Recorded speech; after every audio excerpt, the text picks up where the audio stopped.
HR leaders, what's on your mind these days? Is it AI? Is it the economy? The talent market? Remote work? Retention? DEI? Pay transparency? New laws?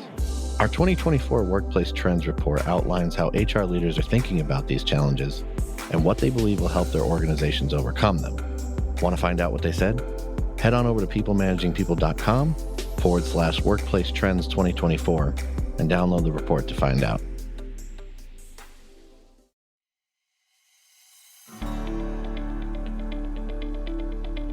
AI is on everyone's mind as we head into 2024.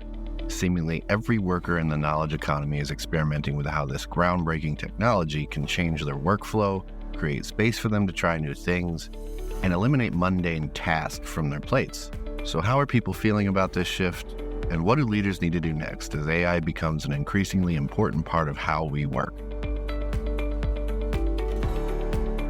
Welcome to the People Managing People podcast. We're on a mission to build a better world of work and to help you create happy, healthy, and productive workplaces. I'm your host, David Rice. My guest today is Amanda Halle. She is an HR consultant and founder and CEO of Mindful Growth Partners. We're going to be talking about one of her newest projects, a weekly newsletter called Unraveling AI, and what she sees unfolding around this new revolutionary technology in the workplace.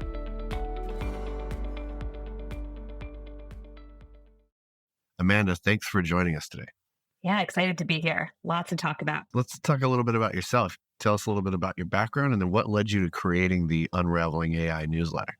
I've been in and around the HR people space for the past 15 plus years. I've also been saying 15 years for a few years now. So it's probably like 17, 18 years now. I've really been building, operating, consulting, advising a range of companies, including Google and Jane Technologies, Life Labs Learning. In 2021, I founded Mindful Growth Partners, which is a people consultancy with really a mission to transform individuals, teams, and organizations into future-ready systems that can really thrive amidst constant change. I spent a few years working for a leadership consulting practice focused on change management and just think it's super relevant right now. One of the key threads that's woven through and of my education and experience is numbers. I was a finance major and data and technology. I had a stint working for an HR technology company in strategy and product partnerships. And I think that this is all these things, the numbers, the data, the tech, is really the underpinnings of AI. And so I've just really always been fascinated by technology and AI and really having ways to automate and make us more efficient and productive. And so when, generative AI had its big entrance last year, about a year ago today, I jumped on it and started learning and started to really just open source my learning and share it with folks. And that has just kind of snowballed into the education and this latest project, the newsletter, Unraveling AI. The goal of the newsletter really is to primarily focus on, women and those that are underrepresented in tech, getting those folks more aware and more comfortable using AI and generative AI specifically. And so it really focuses on spotlighting one person each week and how they use AI over a 24-hour period to really kind of humanize it and make it accessible. And so that really has been the goal for me with the newsletter. Yeah, I've read a little bit of it. It's fascinating to see people like what they're learning in real time, and kind of figuring out as they go. I'm curious, what are some of the things that you're finding in the newsletter that maybe surprise you? I've been surprised at how important, and maybe it shouldn't be, but how important the human element is above all else. And it's the initial push that has to start using AI and generative AI tools almost always comes from a trusted person, someone who recommends and encourages them to use these tools. It all comes back to really humans, and we are the ones that are going to make this a comfortable and safe space to experiment and practice and try. And so I think that that's been the biggest thing for me, is realizing that human element. And so the newsletter, I hope, gives people that kind of spark to go out there and try things. Yeah, you mentioned something kind of interesting there because like people's comfort level, and I saw this thing, I think it was a couple of weeks ago, saying that only half of employees feel like their employer will judge them negatively if they use AI. I'm curious, because there's all this debate going on about AI right now. Where do you feel people's level of trust is with it, and how do you see that changing? I think that there's a lot of ways to create trust. And how often when you think about trust, do you think about a machine? And probably not super often.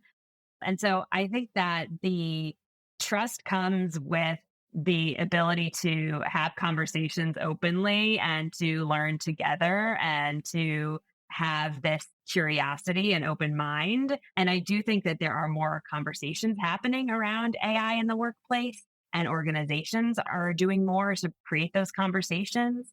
You see like big companies, like I think it was Walmart that is doing this like AI Innovation Day. And I think it was PwC who has like kind of made a statement about educating everyone on AI in their workforce. And so I think that when it's becoming more mainstream and people are more comfortable accessing the trust will grow. But it is still in a bit of like in early days, right? In that kind of that hype cycle. And so I think people are learning their way into it, including myself. Yeah, no, we're all learning it as we go, right? It's very much in its infancy. And I feel like there's a lot of like sort of AI doom speak out there. And then for all of that, there's just as much like AI evangelism. So people get excited, kind of it's this big shiny new thing. It can do everything they hope one day. Maybe they hope it can only do this or that. But I'm curious, like, what do you think is the most sort of realistic, positive use case or application presently for the workplace? I think that Microsoft is obviously huge in the world of AI. I saw their head of workplace speak about AI and essentially like the Copilot product. And he said that every time he goes to do something, perform some task, he thinks like, should I do this or should a machine do this? So I think that's the extreme, right? That's obviously the AI evangelists, the people who are also creating and selling these products. But I think for the more of the mainstream, it's like, what are the tasks that can be automated? And what are the tasks that involve large amounts of data that are really hard for us to be able to process? I think of it in like two big buckets. The first bucket is around summarizing and synthesizing information. And so thinking about like reading articles, or this is kind of a controversial topic, but listening to podcasts. Sometimes if you don't have time to listen to a podcast or you don't have time to read a likely article, and you say, hey, give me the 5 key points from this, right? And summarizes and pulls that out. I'm not saying you should do that. It's just interesting. So that's the summarizing piece. I think synthesizing from an HR perspective, when you think about things like performance review data or employee engagement surveys, being able to pull out themes or, pull out things that have happened over the course of a year, right? From a performance review perspective, it reduces recency bias. Like there's great things about using an AI tool for things like analysis and theme summarization. Like that is hugely time consuming task. And so if you're able to put these spreadsheets into a tool and pull out themes, I think that can save tons and tons of time. And then I would say like the last piece is from a talent acquisition standpoint. I think there are a ton of tools that our recruiters and talent teams are using to make the hiring process more efficient, from things like complex scheduling that you can do with a tool to capturing interview notes and summarizing and synthesizing those to really like doing the sourcing and recruiting automation and matching. There's a lot of use cases and a lot of examples out there, but I think they boil down to those really, that summarizing and synthesizing and then generating content. So generating like email template or an email for this audience or that audience. So that's a few examples. There's a lot out there that it can do. It's pretty impressive. I mentioned earlier, the fact that some people, like half people just don't feel like certain about how their bosses or leaders would view them using it. And I think some of that comes around like leaders themselves not really being sure what to make of it. And I've talked to a few that are like adopting it because everyone around them is, but they're not sure if it's creating any better work or helping their people form good habits. And I read this piece in Korn Ferry called the Idle AI Workday that was talking about leaders not adjusting people's roles for AI and it leading to this idea of a slump in productivity. I'm curious, what do you think managers and leaders should be doing to adapt expectations and job descriptions in the wake of these new efficiencies that come from AI? Yeah, there's such a tremendous potential for this leading to even greater productivity. There's also huge potential for this leading to even greater productivity divide. So those who have and use the AI and those who don't. So I think to your point, it's really important to have a thoughtful approach to how AI is going to impact you, your teams, your organization. And so I think it starts with this like human centered approach of like, what's the problem? What's the challenge that we're trying to solve as like an organization? And AI is not the solution, it's a tool, right? And so having a deep understanding of roles and responsibilities that and workflows that align to that challenge that you're solving, and then breaking that down into the components. And then I think thinking about those components, and there's a great 2x2 on that LinkedIn put out. It was related to AI in recruitment, but I think it is relevant to this as well. And it's in the 2x2, one axis is automation potential and the other is human touch. And so looking at those roles and responsibilities, what falls in the highest automation potential and the least amount of human touch, right? And then how do you begin to take those and train for those, right? And automate them and then train your employees for those. It's a complex set of exercises, but also really important to do. Back to the point of like, do we want this to be an aid for productivity, or do we want this to create more of a divide in our organizations for productivity? I saw you recently posted on LinkedIn. It was a study. The researchers in it, they talk about AI can change the way how we work, but not how we feel about work. And I think that's going to remain true for a while. It's interesting, but I wonder what you think if the tools become much more immersive and interactive and like intuitive, could that change? Like, could it engage us in a way that it does sort of change how we feel about it? How we feel about work is kind of too closely tied to whether we believe in what we're doing or whether we're doing what we like, or we like the reasons why we're working, could it impact that, do you think?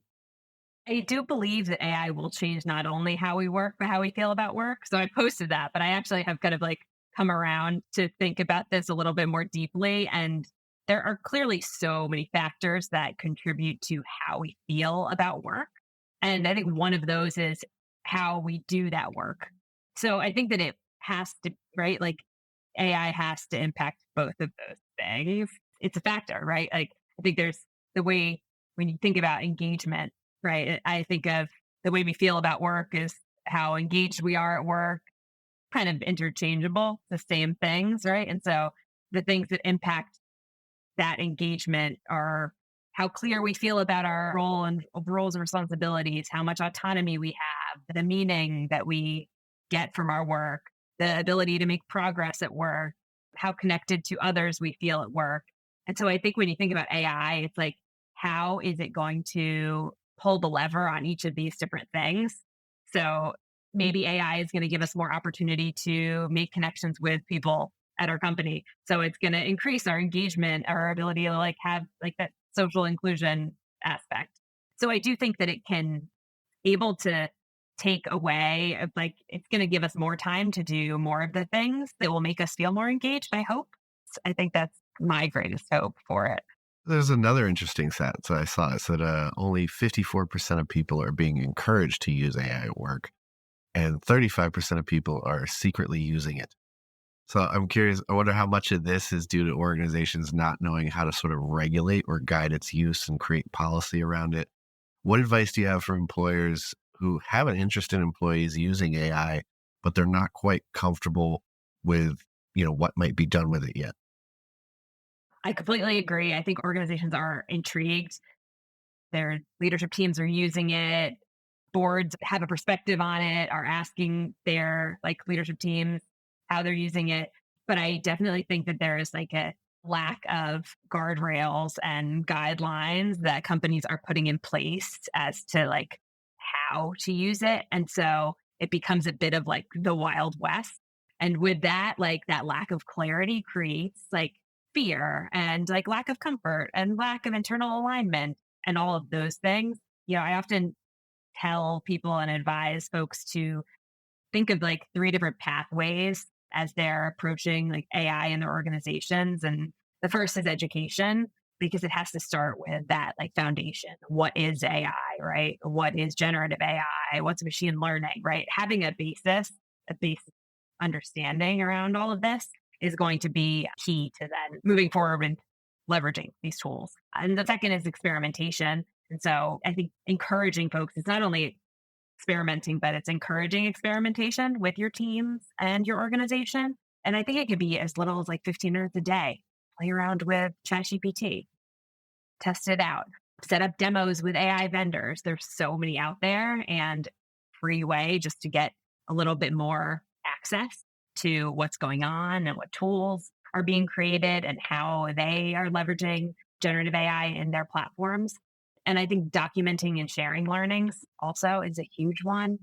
And then the kind of the third pathway is thinking about those guardrails and principles and point of view, because you have to have a point of view, and all that should be shaped by, what this technology means for you and your business. So it again starts with that, like, what is the business challenge and how is AI as a tool going to help you to achieve that?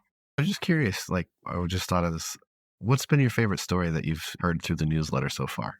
For me, I love when I hear about people using AI actually more in their kind of personal lives to help give them more time for their families and more time to do things that they care about and love. And so I think when people are able to use the tool to, like, craft recipes or do consumer research, and even, secondarily to that, when people start to use it with their families, right? It becomes like, let's like have ChatGPT tell us a bedtime story, and it should be about this, right? So I know people that use it like with their kids, and their kids create like coloring book pages from it. There's a lot of different ways that I think it creates more humanity and more connection. And I'd love to like see that as well. And I think like from the gender gap, and there's a clear gender gap in AI. And I think from who's talking about it to like who's using it, and, women are using it less than men. And so I think that when it can help people, specifically women, like beyond the workplace, that has a huge dividends and can be incredibly important and can kind of get more women using it and experimenting. Before we go, there's two things we'll need to do. First is I want to give you a chance to tell people where they can connect with you, find out more about what you're doing, follow along with the newsletter, all of that. Please connect with me on LinkedIn, Amanda Halle. You can find me. And you can also find my newsletter on LinkedIn, Unraveling AI. And feel free to reach out to me if you'd be interested in being featured. I'm always looking for fresh perspectives and users of AI to kind of spread their learnings. And so the other thing is we've started a little tradition here on the podcast where you get to ask me a question. So I want to turn it over to you and go ahead and let you ask me something, anything you want. What was the last way that you used generative AI or AI? I've used it for several things with work. I've used ChatGPT to do actually my favorite use of it is email subject lines. I have tested this thing like 20 different ways to try to basically enter in any adjective to describe a tone. So like witty, sarcastic. It's so funny how you'll tell it to write me 10 sarcastic email subject lines about this, and it'll give you all these things, and at the end it'll say, but you should be careful using sarcasm because not everyone understands it. At one point I told it, I just wanted to see what it would do. So I told it to be mean to me as the reader. And it gave me a lecture about the importance of empathy and compassion, which I thought was great. I got a big kick out of that. But I think I use it a lot for email copy and stuff like that, because it's one of those things that after you do all this work and you create all this content, you get into this point where you're like, I got to write this email. And your brain is just done sometimes, you're like, your brain's like, just put it into the thing, and then we'll take what's good from it, we'll delete the parts that are bad and replace it with something else, but it'll give us a good starting point. It's a great form of inspiration in that sense. Well, Amanda, thank you for joining us. We really appreciate you coming on and telling us about the newsletter and kind of sharing your perspective. Thank you. It was great. It was a blast. All right, listeners, if you want to keep following along with all that stuff that's developing around AI, HR technology, be sure to head on over to peoplemanagingpeople.com/subscribe, sign up for the newsletter. And until next time, call your mom, enjoy a cupcake. Have a good one.